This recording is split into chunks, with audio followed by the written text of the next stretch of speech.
We haven't had any significant fraud in elections in North Carolina for decades, and certainly none that voter ID or eliminating same-day registration would address.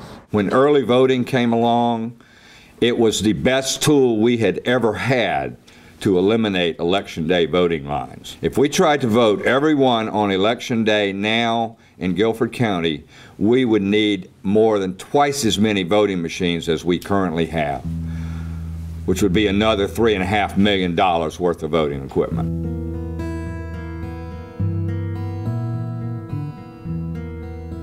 House Bill 451 would shorten early voting in North Carolina from 17 days to 10 days. Then there's Senate Bill 721. That would reduce early voting, not down to 10 days, but down to 6 days. And this bill would prohibit voting on Sundays when African American churches traditionally run their Souls to the Polls program. We now see the largest legislative effort to take away voting rights in over a century.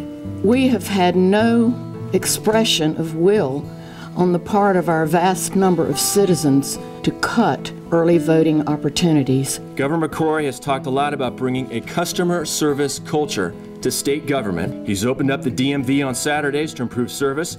So why would you expand the DMV but cut down on voting? Not everyone has a job that gives them time off to vote. I have spoken to several young people who cannot stand online 3, 4, or 5 hours and lose wages to vote. You have Senate Bill 667. That would not allow college students to register to vote at their campus address if their parents are claiming them as a dependent on their tax return. There's Senate Bill 666. That would not allow early voting on college campuses or anywhere except for the County Board of Elections. In the smaller counties, you can have one early voting site, but in Guilford, Mecklenburg, Wake, Forsyth counties, you can't do that. We had 20 early voting sites open, and they were all busy for 17 days. Imagine if everybody who wanted to vote early in 6 days had to come down here. Imagine the chaos.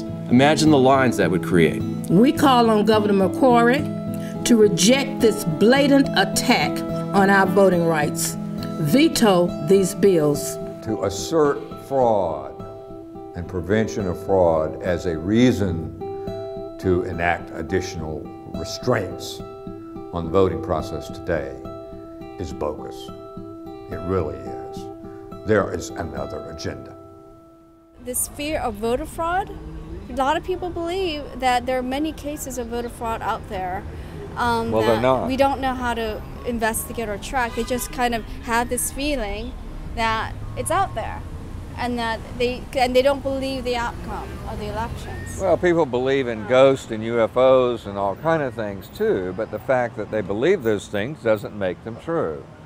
Yeah. And the fact of the matter is, after 25 years of being inside elections and being involved with people across the nation, not just in North Carolina, I know that that's just simply not true. About 45% of our same-day registrants in Guilford County are African Americans.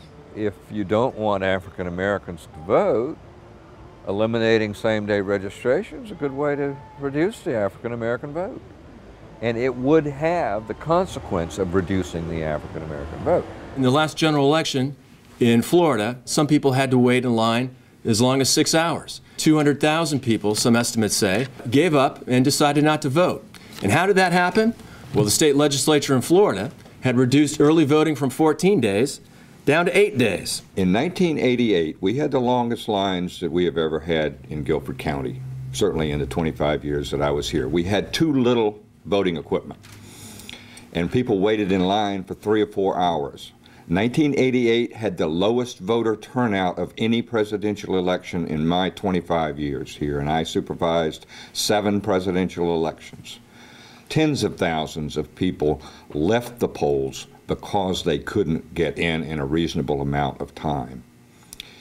When you talk about voter integrity and election integrity, you're not just talking about preventing illegal votes. It is just as detrimental to the integrity of election to prevent legitimate voters from voting. There were times over the years when I was director of elections that people said, well, we shouldn't have to be subject to the Voting Rights Act. We don't have those conditions here anymore. You know, and this business of pre-clearing things under the Voting Rights Act is obsolete. I said, no, it's not obsolete.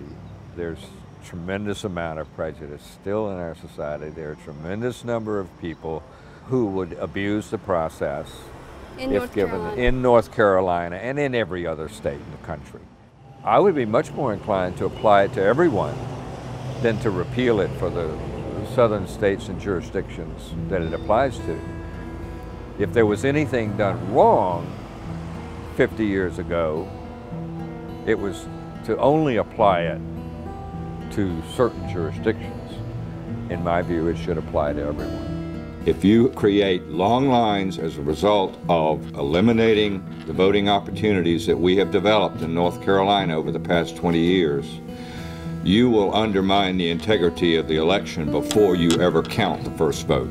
Thank you.